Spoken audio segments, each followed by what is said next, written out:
Thank you and welcome to another episode of Geek U.S.A., an all things nerd podcast where the Trekkie meets the Techie. My name is James. And my name is Carl. And this week, we're going to be talking about the recent passing of Chris Cornell, sharing our thoughts and opinions on his life and career.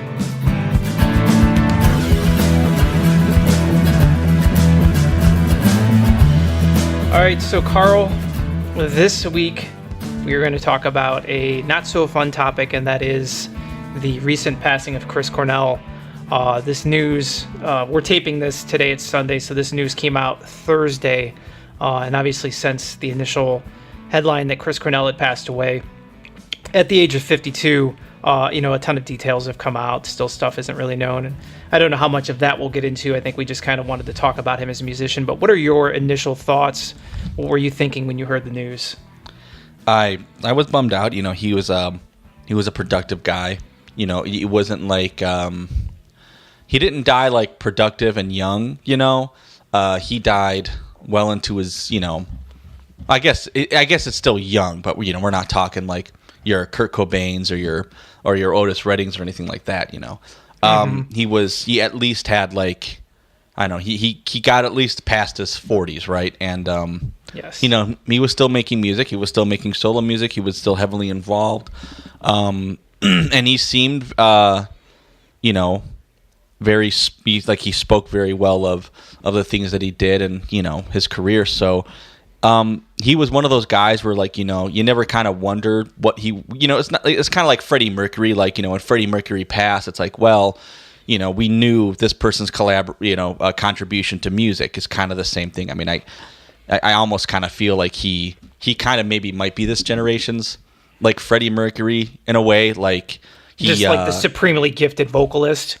Yeah, very supremely gifted, very diverse songwriter with great ability. Probably not as popular as like a Freddie Mercury, but I think that like he kind of spanned like several styles. Like he did that rock thing, and he did that kind of blues thing very well. You can, especially in some of his later solo stuff, you can hear like a lot of R&B in it. So very good. Very sad that he passed. He wasn't old. He wasn't young, but. He did have kind of a great contribution. I think most rock musicians these days, especially vocalists, would probably cite him as a major influence. Yeah, I'm going to echo a lot of what you said. Obviously sad, shocked. It's one of those things that even back in the day, when we were talking about Scott Weiland earlier, there was of all those musicians, it was kind of like everybody knew who the guys struggling were. And I guess looking back, we know now that just about anybody who was in a band in the 90s was probably struggling with some sort of dependency. But, Scott Weiland wore it on his sleeve. He was in the headlines. I remember reading an interview. Yeah, Chris Cornell, when he went solo, I remember reading an interview in the late 90s, and he was talking about how he would, had just recently gotten sober. And I was reading this interview like, what? Like, he had all these problems? Who knew? Like, and it was... Yeah. And you probably did know if you knew him, but he wasn't a headline star. So I think, now it's coming out and we're understanding. I mean, he definitely wasn't like singing about it like Lane Staley. Like he wasn't really throwing it out there. He was, his music, I don't know how much of his music was necessarily personal to him versus things he just wanted to, stories he wanted to tell. They seem very personal. I don't know. And maybe he's just because Lane Staley could be very poetic with being very straightforward. You listen to Drug Choice, you're like, okay, well, I know exactly what this is about. Maybe it was something that Chris Cornell sang about, but he's always been, he's always really stuck to being very poetic, I think. So, yeah, I never had a clue. And then, now this far removed, when a guy's in his 50s, he's married again, he's got 3 kids, everything is going up. You just kind of don't, he's not somebody that's on your radar. When we talked about Scott Weiland, he passed, and I was kind of like, I'm not surprised. It seemed like he was having a really hard time with things. Chris Cornell passing, it was shock. Like, I was shocked when I saw the headline.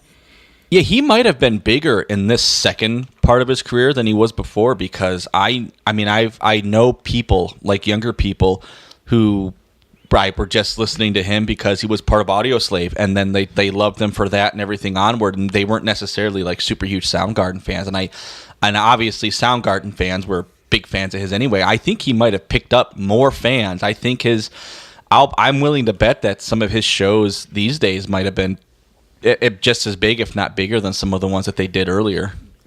So, with that being said, we've kind of both given our reactions. I want to just kind of, we'll right now we'll put out what's known at the top, and then we'll kind of maybe move away from this part of the topic. So what we know is, at about 12:15 a.m. On May 18th, he was found dead by a bodyguard in his bathroom. They have since come out and said that they believe the cause of death was hanging, so suicide by hanging, though his wife, now widow, and other representatives of the family are still disputing that, but I guess it's kind of one of those things that apparently no evidence was left, and we knew he was taking some medicine, but I think that it'll take some time before they can really know the full picture of maybe what was really going on at that point.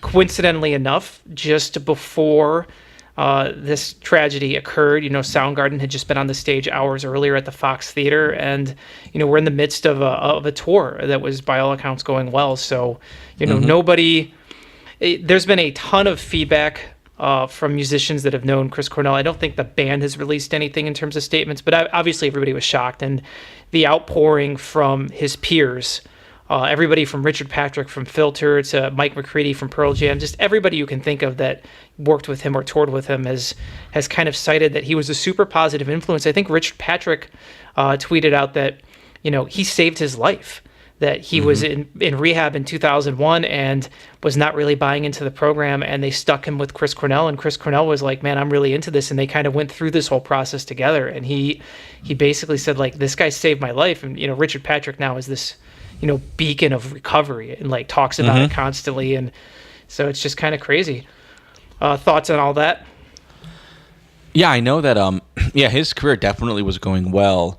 I think that, and I don't know how much there is to read into that.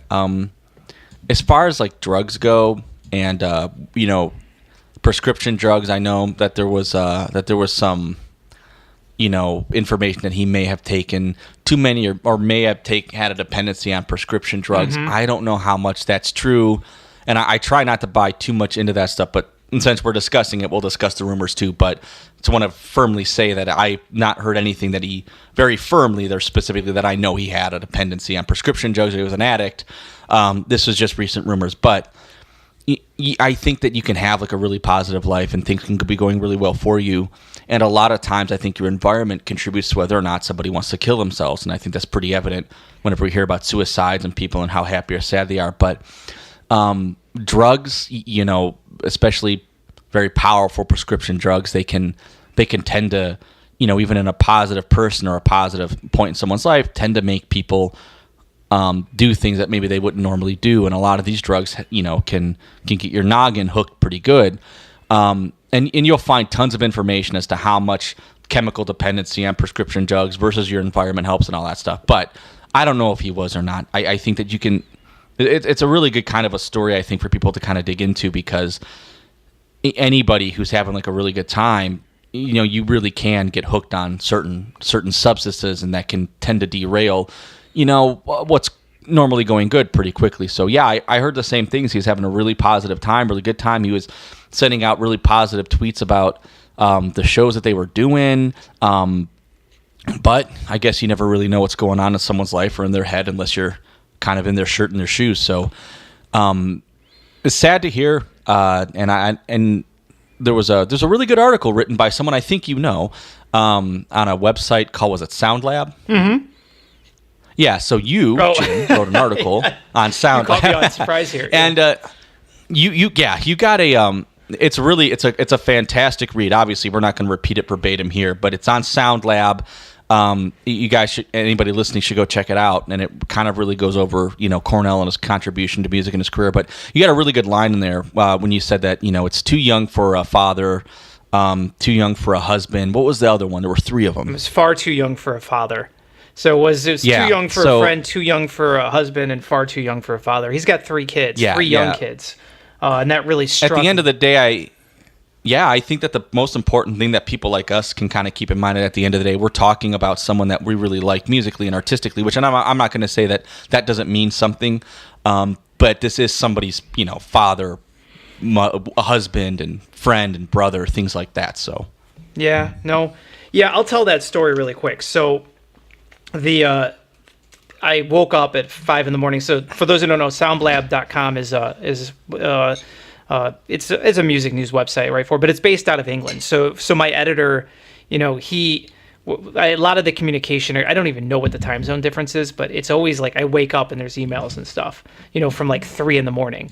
So I wake up and it's like 5 in the morning and I got an email and it says like, hey, this just happened. I don't know if do you want to, can you hook me up with something? Can you give some thoughts on this and dive into it? So I was like, yeah, of course, like, holy crap, like obviously shocked. So I got up and I went for a run and I was kind of collecting my thoughts. And that was kind of the first thing that stuck with me is all the initial reports were talking about, that he's been married for, we all know that he was married to Susan Silver, the band's manager in the 90s that ended like spectacularly. It was a horrible, like, headline grabbing like divorce. I didn't realize that he had been remarried. I didn't realize he had kids. And like, that was like something that really stuck with me is like, wow, like that's insane. I mean, like you're not expecting your dad to go to work and not come home, especially when he's a musician, so that's kind of where all that came from. And I think that, obviously we're going to run down the history now. And that was kind of, it's part of when you're trying to tell a story, but that was the part that really was sticking with me. And I think what you just said is well said, is that's, probably nobody can really understand that except, the people that were closest to him. And they're probably not thinking about the music at all. So No. So let's talk about Chris Cornell, the man, the musician. Let's dive in and let's celebrate a little bit this guy's legacy. So, Chris Cornell, he was 52. He was, obviously a hugely influential figure. Was born in 1964. So Carl, when Chris Cornell was in his mid-20s, he was kicking around Seattle, and he ended up joining this band, Soundgarden. He was initially the drummer, but they moved him over to guitar and kind of gave him the microphone for obvious reasons. And this little band that was kind of this mismatch of musicians, Matt Cameron on drums, my favorite drummer of all time, Kim Thale on guitar, and good choice. Hero on bass.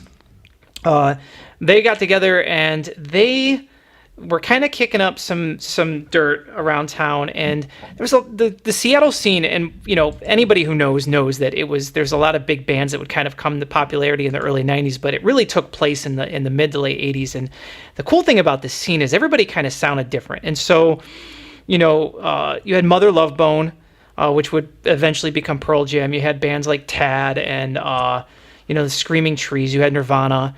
And then you had this band, Soundgarden. They were probably the most classic rock of the bands. They had the singer with the long hair with the high-pitched voice, and they played this like doomy Black Sabbath meets psychedelic music.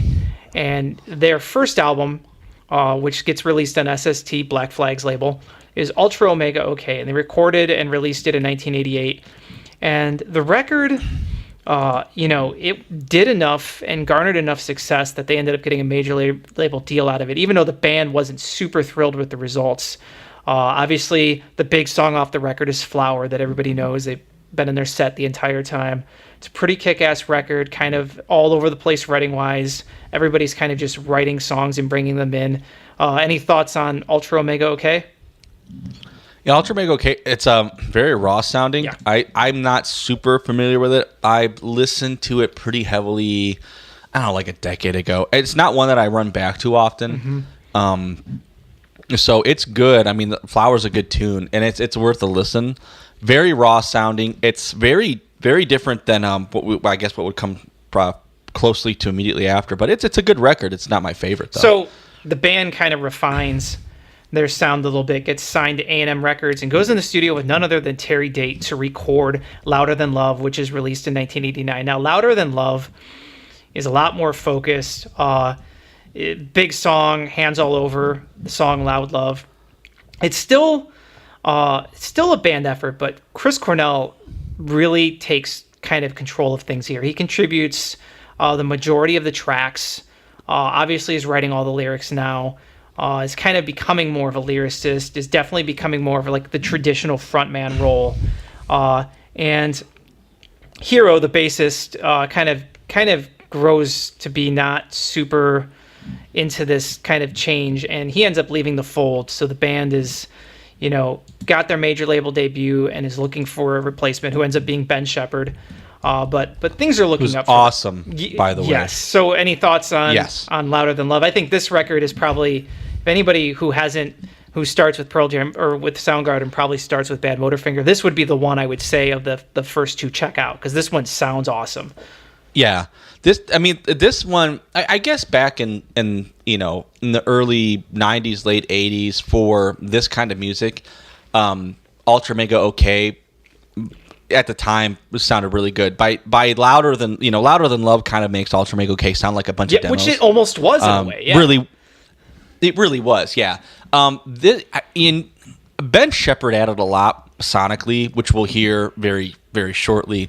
And you can kind of hear a big difference between the songwriting here and the songwriting on Badmotorfinger, which we'll get into. But it was more of a band effort here, but you're right. This is very much Chris Cornell. And now that I think about it, when you listen to some Chris Cornell like solo stuff and like lyrically, I can kind of hear some of that. Obviously, his solo stuff is a little less fuzz rock, and this is a little more. But this is between. If you're going to listen to anything post or pre Badmotorfinger, this would definitely be the one to listen to. So then the band goes back in the studio and records Badmotorfinger, which, when this record came out, at the time in 1992, record labels were confused. So this record was released in late 1991. And then Nirvana and everything happens, and bands like Alice in Chains and Soundgarden were being marketed as metal bands. For those who don't remember, Alice in Chains and Soundgarden were at Headbangers Ball, and like songs like Sea of Sorrow and We Die Young and Man in the Box and Outshined were like metal videos. They were like a heavy band, and this is kind of the epitome of I think Soundgarden's heaviness. The record has a very slick feel. It sounds very workmanlike. And man, we're going to dive into this thing, but Rusty Cage, Outshine, Jesus Christ Pose, Slaves and Bulldozers, it just like one classic after another. Ben Shepherd, contributes Face Pollution and Somewhere, which are two of my favorite songs. Matt Cameron started writing. He writes like Room 1,000 Years Wide and Drawing Flies. They're all Kim Thale and Cornell are writing together. The song Jesus Christ Pose is a entire band effort. So talk to me about Badmotorfinger. This album, I kind of borders on, like, I can see where you can start getting confused, because I think in like the 80s, you had rock, pop, and metal. And obviously the metal is either going to be something very glammy like early Judas Priest, or something very heavy like later Judas Priest. And that was what qualified as metal, Crazy Train was a metal song, and so they get into this, and this is somehow heavier and harder, and we wouldn't, qualify it as metal, but I guess how else do you label it when the other end of the spectrum is, Smells Like Teen Spirit? So I can get where they get confused, especially with this album, because this is kind of a proggy album. There's a lot of licks on here that aren't solos. There's a lot of riffs on here that it's not prog metal, but this album you could really construe as some sort of like a dark prog sludgy, I don't know what else you would call it, like a prog fuzzed out kind of rock album. This album, it's better than I remember it. I used to skip this one a lot in my younger days, and I kind of have like a stronger appreciation for it now.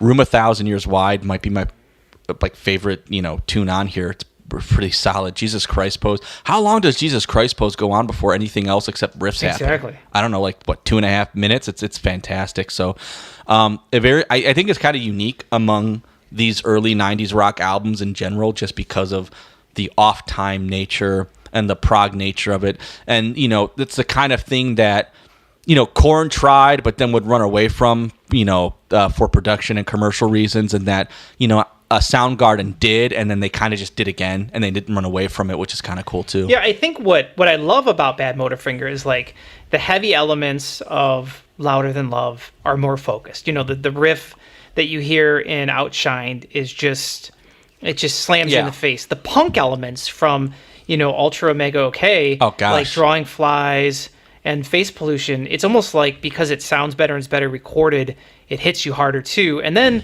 there's this whole new dynamic where you have songs like Slaves and Bulldozers and Room a Thousand Years Wide, that they kind of like, the songs are heavy, but they work on atmosphere too. Slaves and Bulldozers is the super heavy song, but I don't think there's any sort of big crunchy guitar riff in it. It's all about ebb and flow, and then of course there's probably what is at this point Chris Cornell's most polished vocal. So he's really he's harnessed his range and figured out how to not just scream on every song, but kind of make the screams more powerful by working on the in between. And then of course, songs like Rusty Cage and Jesus Christ Pose are just, like you said, super proggy. They're like prog tinged, epic-y rock songs that are like 5 minutes long. They managed to make these songs feel like mini epics without like noodly guitar solos and tons of, different things. They just they build these pieces. And, the back half of the record, Drawing Flies, Holy Water, and New Damage, especially New Damage, like just super strong lyrical contributions from Cornell. Songs like this don't really exist on those first two records. The lyrics are much more introspective, and his ability to kind of like weave words together in a way that doesn't feel kind of like half baked is really on display here. This record holds up big time, though I will say that the 2016 deluxe edition that features a remastered version is kind of a disappointment. I feel like they brickwall the hell out of this and it doesn't sound as good. So if anybody's... You can't remaster these albums without doing that. The problem with remastering albums here is you got to a point with technology where you can't make anything louder without overly compressing stuff. They got to a point where miking technique and mixing technique reached its pinnacle, and then it's just not possible. It's like they don't make processors and computers faster anymore, because if you make them faster, you'll just start melting stuff. It's not possible. So you got to get creative with other things, which helps. The only difference here is the only thing you can get creative with here is compression. And so they remaster these albums, which sound fantastic, and then they do ruin it, because that's all a remaster is these days. It's just compressing the hell out of it. Well, a record like this, I mean, there's a lot of dynamic range. There's a lot of space in between the different instruments. And you can hear everything. It's well mixed. Everything was well recorded. It's not like you when you go to remaster things like this, you're not fixing anything. I love a lot of early Ozzy Osbourne stuff, but I mean, there's a whole bunch of stuff in those recordings you could fix. These albums by now multiple times they did, and actually some of those ideas worked out really well, and some of the when they remastered, how many times did they remaster No More Tears? Like 2 or 3 times. It was never good. It was never good. Anytime, and every time they did it got worse. No, that's why I'm saying, like, you got to this point where this is a perfect sounding album. It's perfectly recorded. There's no reason to do it, but they did, and that's just the nature of the beast. But this album right here, it is such a solid album. It's one of the ones that you really could use to define like the first 5 years of the 90s as far as rock music goes. It's crazy solid. Well, and so Soundgarden comes back to the fold, goes back in the studio and records what is, in terms of record sales and stuff, their most successful album. In this case, Super Unknown, which was released in March of 1994. One of the first times I was so excited and bought a record like the day it came out, was a complete reaction and almost reinvention of the wheel. The shirtless Chris Cornell with Fire and Chains behind him has been replaced by a short-haired Chris Cornell who's fully clothed now, and the band makes a record that, in my opinion, is not only their masterpiece, but it was one of my favorite albums of all time, and I think is a flawless album. It is not only that, but it was hugely successful. Spawned 5 singles, has sold 10 million copies. 10 million records is a lot, kids. Back in the day, even before you could just get them for free, 10 million copies was a lot of records. It's always been and always will be a lot of records. So this record, obviously, Spoon Man and My Wave and Fell on Black Days and Day I Tried to Live were big radio singles, but man, the song Black Hole Sun, they released that, and that ended up becoming like the anthem, not only of that summer, but just like kind of an anthem of a generation. It's definitely, one of the biggest songs. Carl, talk to me about Super Unknown. This was, again, it's another eclectic. I probably should take a step back. When I say that you can maybe consider this band like this generation's Queen, I say that you can probably compare this band to Queen in a lot of ways, and you can compare him to Freddie Mercury in a lot of ways, but I probably should take a step back, and I think it would be more appropriate to say that this band might be this generation's Led Zeppelin. I think that might be a better way to say it, because you have, especially on this album, they've always had kind of like a very array, like an eclectic array of songwriting, and this album especially, it's got a lot of that, what you would call grunge, that thick, fuzzed out sound. It's got a lot of that slow, sludgy, drudge through music. It's got like a lot of like really faster punk elements to it. Then you listen to songs like Quickstand. It's a very, very, very big departure from the two tunes it's sandwiched between, which is The Day I Tried to Live in Fresh Tendrils, and it's but it all works. It doesn't sound schizophrenic. It doesn't sound like they tried to make 3 songs this way, 3 songs that way, 3 songs this way. It is, in my opinion, a perfect 10. Out of all if you were to ask me to pick an album that would define how I feel just in general about 90s, like hard 90s rock, this might be the one that I would pick, even over some of my more personal favorites. I mean, I probably favor STP's Purple maybe more than this, but this to me, like the wide array and the wider range of like styles that go into writing this album, I think really truly does define the 90s really well. It is slow, it's hard, it's sludgy, it's thick, it's thin. You got a vocalist that sings up into the stratosphere but kind of blueses it down a little bit too. Very fantastic album. And by the way, probably out of any album I own, it's probably the best album closer with Like Suicide ever. Like, I don't think there's a better album closer that I have. Yeah, I mean, I can't disagree with anything you said. I think the thing that really struck me when listening to it back in the day, and it's probably in a lot of how it's recorded, it's a lot more varied sounding than Bad Motorfinger. The songs, the guitars and drum sounds, and like the way the tracks are mixed, it varies from song to song. It's not the same, sonic element from one track to the next. And then no. They all kind of came to the fold. Everybody's writing again, so the band's on all cylinders here, and what each guy brings to the table is kind of on display. The kind of off-timey way that Matt Cameron writes, with songs like Limo Wreck and Fresh Tendrils, and then, the stuff Ben Shepherd contributes is kind of like the perfect counterpoint to like the more straight ahead punky stuff that Kim Thale would bring in, and then kind of just the straight up rock songs that Cornell would be. So the album has this super accessible element in that the singles are super strong and work and play well on radio, and then it has this really unaccessible element that really rewards the person who's going to be patient and dive into a 15-song, 70-minute record. And what you just said, Like Suicide, is not only my favorite song on the record, my favorite Chris Cornell lyric and vocal. I just think it's one of the best songs I've ever heard, period. And it's a record like this that really shaped my opinion of how a record is supposed to flow and be made. It hits you with a bang, and it ends with kind of a contemplative rumination, and in between it covers a lot of ground. And again, Chris Cornell's vocals are out of this world. Songs like The Day I Tried to Live and Limo Wreck, and even the title track Super Unknown, he's just killing it. And then like the more atmospheric stuff like Head Down and Mailman, I mean, it kind of just shows the full breadth of what they could do. And where Pearl Jam is amazing. I love Pearl Jam, and Pearl Jam does what they do really well. Nirvana, before Cobain passed away, was amazing, and it really dialed in on something. And Alice in Chains had really dialed in on something. None of those bands covered the kind of territory that Soundgarden did. You know what I mean? Yeah, I completely agree. I really feel like and this album shows that off.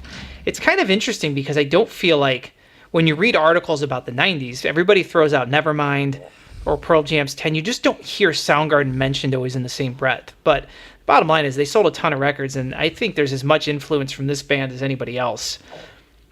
Well, I think their influence persists a little deeper. I mean, I really love Nirvana, don't get me wrong. And I think their sound had a lot to do with, obviously changing the landscape of popular music. And also, Kurt Cobain was a fantastic lyricist. And I don't know a drummer who doesn't, I don't know a drummer on this planet who doesn't cite Dave Grohl whacking drums the way he does, and I mean whacking, as an influence of theirs who plays rock music right now. I don't know one who wasn't going to mention that, but no other 90s band has an album that is like this varied.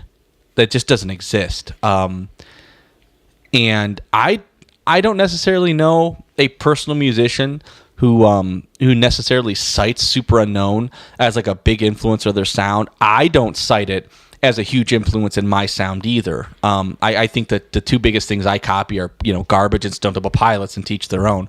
I don't think I could pull anything off like this. It just doesn't come off the tips of my fingers. But the point I'm trying to make is that, it would be obvious to say that if you removed Nirvana off the map, it would be obvious to say that the music landscape would change. You could say the same thing about Stone Temple Pilots or Pearl Jam. It might not be obvious to say, but if you took this album and then just took it off the board, took it completely out of play, I think music would look very different. It was a very strong cornerstone of what made popular music at the time. There were more than a few singles. There was 3 videos off of this. It was absolutely insane. Yeah. 5, yeah. How many videos did Nirvana really have? I only remember seeing 2. They maybe had more than that, but I only saw 2. I only saw one for Pearl. I know Stone Temple Pilots had more than one, but we really only saw 1 or 2 for the most part. The rotation that this album played on was pretty big. So yeah, you're right. It's not cited, but it should. It really would be. I think a lot of people don't know how much this album really influenced the way that they do music. Yeah, and the band obviously was never bigger and went on a huge tour and, decided for their 5th album, which would eventually be titled Down on the Upside, that they wanted to just kind of produce themselves. So they go back in the studio, and in May of 1996, the band releases Down on the Upside, which at the time, we didn't realize it was going to be their final album for a very long time. The band apparently, collectively felt like they were kind of striking upon diminished returns. And I think very famously, like all of them have been kind of quoted as essentially saying that where Super Unknown was painful to make, but in a good way, Down on the Upside was painful to make in a bad way. So, there was lots of compromise and working together on Super Unknown. And the album is probably as strong as it is because that collective, what everybody brings, is kind of being exploited to its max. It wasn't so easy on Down on the Upside, and I think everybody, you don't see anybody co-writing with anybody else. It's all just each guy's doing his own track. But that being said, the record is a masterpiece, and I think it's fantastic. It's one of those records that I've really grown to appreciate, since, and looking back on it. And obviously, songs like Pretty Noose and Rhinosaur, Blow Up the Outside World was a huge MTV hit. Bird in My Hand. So it had singles, and then the second half of the record, and for anybody who hasn't listened to it in a long time, I say you should, because, pretty much starting with Never the Machine Forever and all the way through, the last track, Boot Camp, it's just this huge atmospheric masterpiece. What are your thoughts on Down on the Upside? Yeah, this was a record I didn't dig too much when it came out either, and again, I was younger, but obviously, as I've grown, I've definitely grown to appreciate this more. I completely agree. It's like the second half of the album. I wouldn't be like the second half. Actually, it's kind of a half. It almost cuts right in half. It is really, really freaking solid. Tighter and Tighter is one amazing freaking tune, and I think that one's almost all Cornell. You can kind of hear a lot of like, where Cornell would go solo eventually. You can kind of hear the elements taken off of this that would kind of carry on, but. This is one that gets overlooked a lot. I think that if you really wanted to get a strong sense for like the best that Soundgarden had to offer, instead of going Super Unknown, Bad Motorfinger, this one, I would say go Super Unknown, Down on the Upside, and then Bad Motorfinger. The first half is a good listen. I'm not going to say that it's not, but that tracks 10 through 16, absolutely amazing.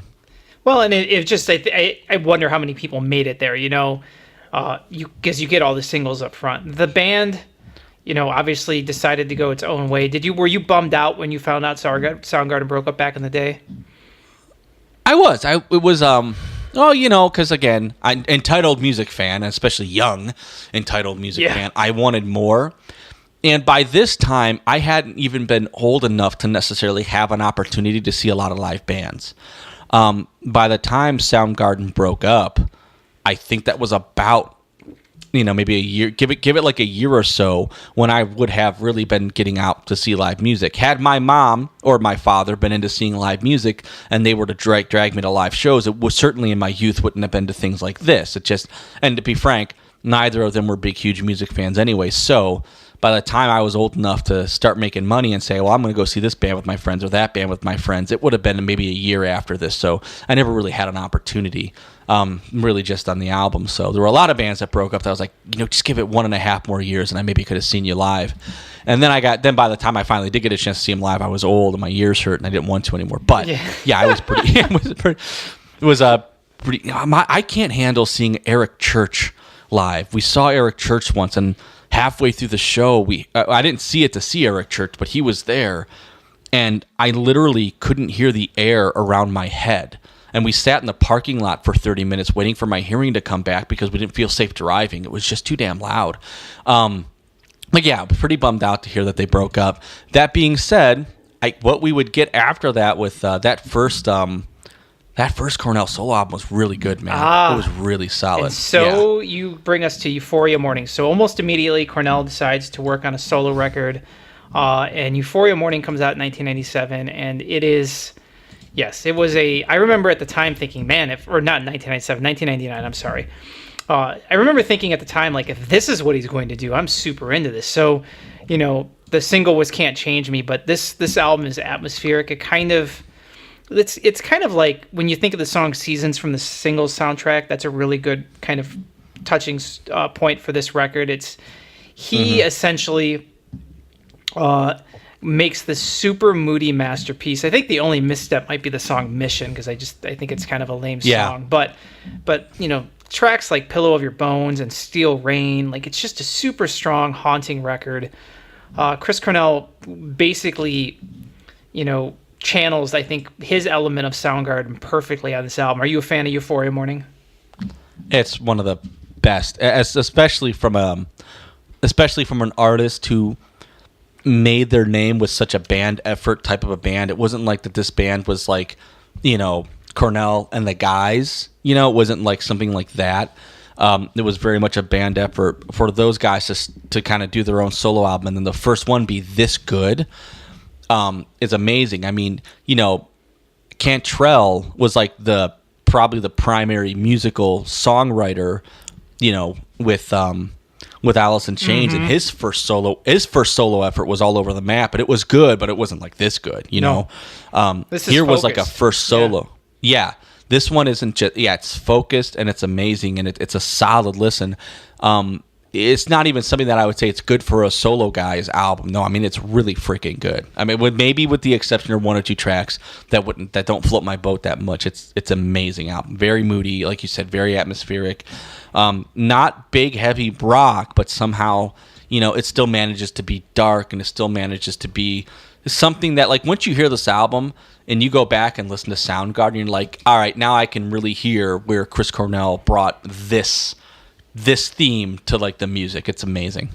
And there were no more solo records because then Tom Morello calls him up, and before you know it, I don't know if you remember this, but back in the day, there was a lot of chatter on the early internet about this supergroup called Civilian or Citizen, or, we don't know what it's called yet. I remember a coworker that we both worked with, Danny O, brought in a CDR one day. I was like, I just found this bootleg copy of, like, this new record. And what the bootleg was like 10 demos of what were going to be the first Audioslave record. So I remember listening to it and being like, well, it sounds like exactly what I think it would sound like. It's a Rage Against the Machine with Chris Cornell singing. And but what do I know? People loved Audioslave, and basically where the Chris Cornell joined Audioslave and found the sold-out arenas and top 10 singles right where he left them. It was like nothing had changed except the guys he was playing with. So Audioslave was a huge band from 2001 to 2007. They released 3 records, and Audioslave, the self-titled Out of Exile, in 2006, Revelations, before breaking up, kind of for all the same reasons that Soundgarden did. Carl, what's your thoughts on Audioslave? I really wasn't a fan, and... Neither was I, which is why we're glossing over it. Yeah, right. It just wasn't my thing, and I don't feel that I'm qualified to talk on it. But the only thing I liked about Rage Against the Machine was Zach's vocal style. Yeah. The whole, I wasn't super into politics at the time, so the whole political angle, I mean, didn't necessarily snag me, but his vocal style, I thought, like, man, this dude is freaking all over the place in a good way. And I hate Tom Morello. I don't hate him, like, personally. I just, when I hear Tom Morello play guitar, I just want to throw my own guitars against the wall. I hate him. And I don't like the music that he makes. And you could have the awesome Chris Cornell, who, let's just be frank. I mean, he's starting to get a little older, but he didn't necessarily lose a step. And as awesome as a singer he is, he couldn't make anything Tom Morello wrote and played palatable for me to listen to. So I wasn't a big fan of it. But joke's on me. Everybody else in the world loved it, and that at the end of the day is kind of the point. If you're listening to something and you like it and you want to listen to more of it, I think that what that really does is just show how kind of diverse both Morello and Cornell could be, and then the kind of the diversity of what they could bring together. So joke's on me, but I be frank with you, I hated it. I didn't like it at all. Yeah, I mean, that first record, songs like Cochise and Show Me How to Live and Like a Stone was a huge, they were on the radio. They had radio presence. They toured. Like a Stone sucked so much. Exactly, but God. I remember thinking, and then even Be Yourself from the next record. Like, I remember thinking when I would hear the singles, and I actually owned all 3 albums at one point. I really tried really hard to get into them. It just felt like... You, like a heroin dealer, tried to get me into, like, the second or the third one, and I thought you were, like, a bad human being for it. I kind of wanted to punch you. It just... Everything, you just, as a Soundgarden fan, it was even like when the songs, even the better songs or the better performances from Chris Cornell, everything always felt a little dumbed down to me. And I just wished everything was very straight ahead, 4/4. There wasn't a lot of, adventure to the songwriting. And I guess you shouldn't compare the bands, they're different bands. But I guess that was what it was. It's like, I'm a Chris Cornell fan, so I'm checking this out because of him. But it's just, it's not the haunting solo stuff. It's not the, fire of Soundgarden. It is what it is. Like you said, to each his own. Obviously, the band, did really well. But it's definitely not something that I'm a huge fan of. Now, before we get on to what happens post Audioslave, we kind of didn't talk about Temple of the Dog. Because they kind of were doing some reunion shows in the last couple of years. But, in the midst of everybody's runs, the Temple of the Dog project was put together after, obviously Andrew Wood died, and features members from both Pearl Jam and Soundgarden. Do you have an opinion on the Temple of the Dog record, that one-off that was done? It was interesting. I think the big tune off of it is kind of repetitive and silly. It didn't sound very artistic to me. That, what was it, Hunger Strike? Mm-hmm. Say Hello to Heaven was good, but it was not great. I love Pushing it's Forward good Back. to hear. I think that's like the yeah, song. that one's yeah. That one was awesome, but like I know it was a single, but I never heard it anywhere except off the album. It's not like anybody played the single. Mm-hmm. It was good to listen to Vedder and Cornell because they do kind of have a pretty good interplay when they get into it. Mm-hmm. It was okay. I mean, the album itself was okay, but it seemed like they were intentionally trying to paint the 90s onto something that you could hear, and then that's what it turned into. It wasn't super fantastic. I don't know what the live shows were like, and I don't know, they did some sort of like a reunion type thing. Did they record anything else except that one album? No, it's 91? Just, yeah, I mean, I think they were just playing shows. I think the thing that I dig the album, I got an Easter basket one year. I remember thinking it's true. Your sister Sherry put that in an Easter basket for you? I was a huge like there was 2 or 3 years in a row where like all I wanted was music for every holiday, and that's kind of where my collection came from, and that was one of them. That album, I feel like people love it, and I've never gotten. It's good. I like 3 or 4 songs a lot off of it, but it didn't hit me in the same way. I think it's hard to get really into like one-off projects because there's no more, and a lot of what can elevate my enjoyment of something is the anticipation of what's next. And so when you remove said anticipation, it just isn't the same. So 2007, Audioslave breaks up, and Chris Cornell puts out his second solo record, Carry On. It has the Billie Jean was the big single they tried to release, which was the haunting cover, and then of course the You Know My Name, which is that Casino Royale theme. Yeah. Which is great. And the record's pretty cool. It really is. It's very... It sounds a lot like Euphoria Morning, but I just don't think the songs are as good. Have you listened to Carry On? Do you have thoughts on it? Yeah, this one, and I refreshed myself actually this yesterday on it, and I actually think in many ways I like this more than Euphoria Morning. Which I didn't think I was going to, because when I first heard it, I didn't think it was nearly as good as Euphoria Morning. So I listened to Bad Motorfinger. I did this all week to catch up because it had been so long since I heard them, and I wanted to refresh myself when we had these conversations. So I listened to that. I listened to this. And I listened to, we just said the name of it. Not Ultra Mega OK, but the next Louder one. Than Love, yeah. Yeah, Louder Than Love. And this one I actually think I kind of like more. In fact, the only thing I don't like off it is the Billie Jean cover, because I just don't cover that song, man. That song's already perfect. Yeah, exactly. But Poison Eye, it's a freaking amazing song. She'll Never Be Your Man, aside from the lyrics being a little strange, but that's a great tune. Ghost was awesome. So in a way, actually, I think if you were to ask me which of his solo albums would I reach for, it would probably be this one over Euphoria Morning. Well, let me tell you what I wouldn't reach for. Everything we've talked about thus far, I've been on a scale of it's cool to, oh my God, this is a masterpiece. And then he put out Scream in 2009. Now, I remember... I haven't heard any of the next. These are the only two solo albums I've heard. I'm a bad fan. Were Euphoria Morning and Carrying On. Well, I did not hear anything else after Carrying On. What happens when you take famed hip-hop producer Timbaland, a bunch of drum machines, and Chris Cornell, and put them in a studio? You get the album Scream, an album that I remember Trent Reznor calling an embarrassment at the time. No, it was an experimental record that I think universally wasn't very much liked. In my opinion, it's just horrible. It's not the hip hop production or the drum beats or like the faux kind of like rap embellishments that really tear it down. It's also that the songs just aren't good, because I think every song starts with just production, and then Chris Cornell kind of trying to come up with like vocals and melodies on top of stuff. The record cover of Scream is like Chris Cornell in the air about to slam a guitar down, and it's a very like symbolic, like, this is my anti-guitar record. All right, dude, whatever.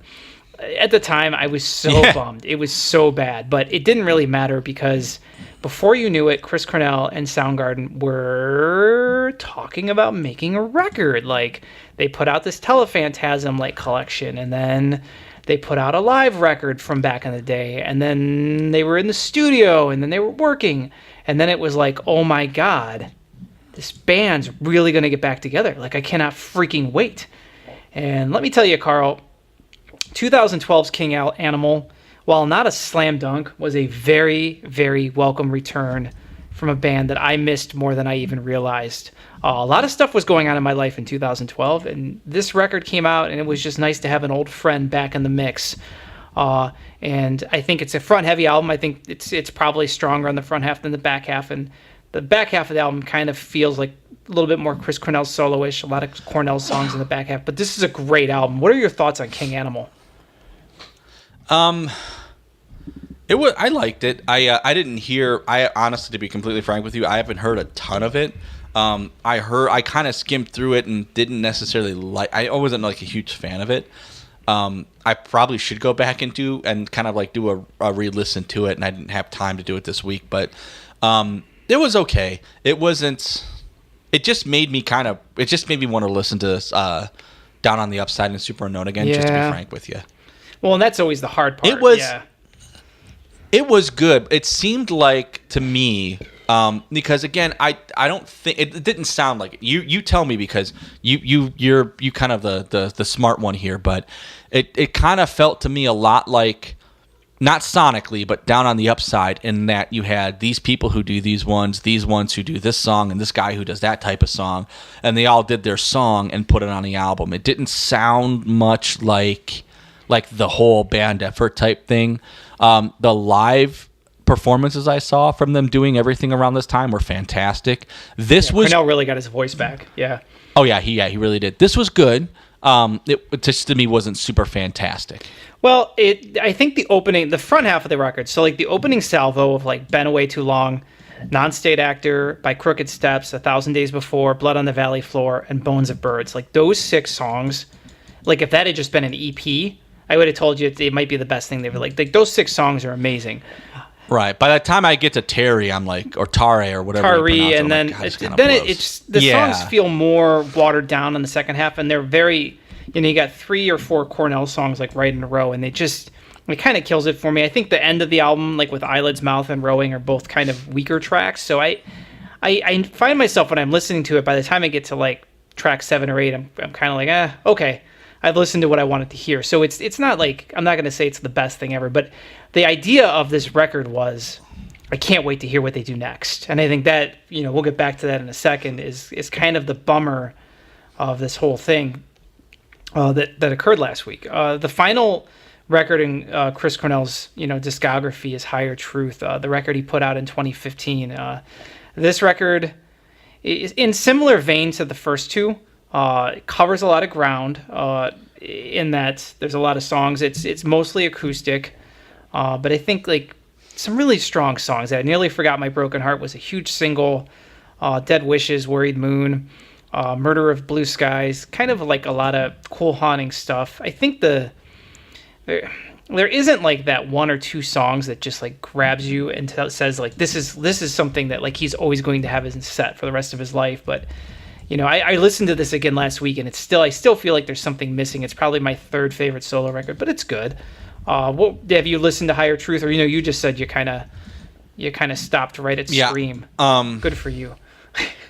Yeah, I really did. I know he did a live thing in between. Yes, there the that songbook recording is great. And then, yeah, I haven't heard it, and I want to, because I think he does. He does like I've heard like a really awesome version of Black Hole Sun on it. But Higher Truth, no, I didn't hear, and I want to go back and listen to it. But I haven't heard clips of it. I haven't heard like freaking little Amazon previews of it. I haven't heard anything. Cool. Well, it's good. And a really cool album cover. Yes. So I almost rented it from the library. So let's bring it back around. So Chris Cornell is obviously, he's had a crazy career. He's was very prolific, done a lot of stuff. And I think that's kind of, if we're going to encapsulate what's a bummer about a guy at 52, leaving this earth, I think it's that. I think it's the lack of what's next, the possibility of the next record or at least from a fan's perspective, that's sad. It's been removed. And, he was still working and creating at a high level, where his vocals had been kind of shaky in the early 2000s live, notoriously shaky.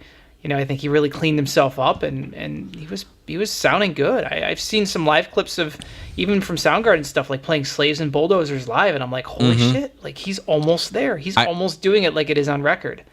And that's pretty amazing.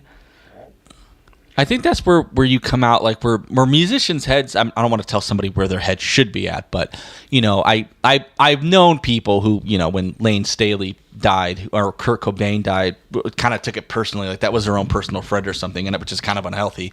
I think where my head's always at, or kind of a healthy spot to be at, is when you hear about these musicians passing, you think to yourself, I'm kind of basing the artistic tragedy on what could have come next, and I think when Freddie Mercury went, I necessarily wasn't. I don't look back at his career and think, what really was he going to do next? I mean, he did, like his career, like the whole foundation and then beyond. He kind of left that legacy where, same thing, kind of like when you think about, Prince. I mean, his what he did was what he did. I'm not necessarily thinking about what next, but. You're thinking of Chris Cornell, and you're like, well, this is a truly busy guy who just reinvented his career and is in the middle of reinventing his career, and he could go like another 10 years. What would have been next? I mean, I didn't love, that last Soundgarden effort, but I didn't think it was bad. I kind of wanted to see, well, now that they got back together and did this, what would have been the next thing?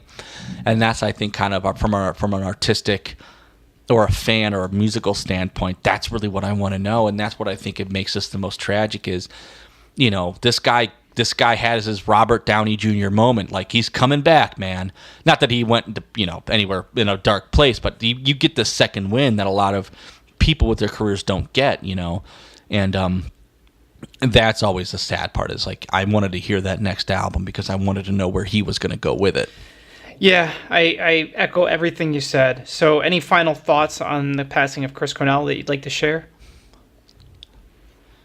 Yeah, I mean, if I could trade a Tom York for a Chris Cornell, I'd do it in a heartbeat. But I can't, So we can't trade these people like they're playing cards because they're human beings. But I could think of a lot of musicians' catalogs that I would give up over the perspective of this guy having a future catalog. So, the sad condolences to his actual family who are feeling way more, deeper feelings than what we're talking about here. But as always, as a musician, we always really want to know just, he had a good run and he contributed a lot. And I think that's the best that you could ever hope out of somebody who does art for a living. Yeah, I concur. Yeah, just a huge tragic loss, and it's a bummer, and I guess we don't know enough to really say anything above that.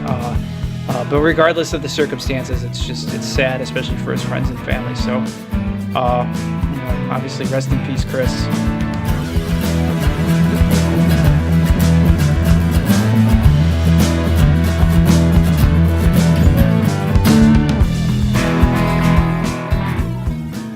Thank you for listening to Geek USA. Follow us on Twitter at Geek USA Podcast.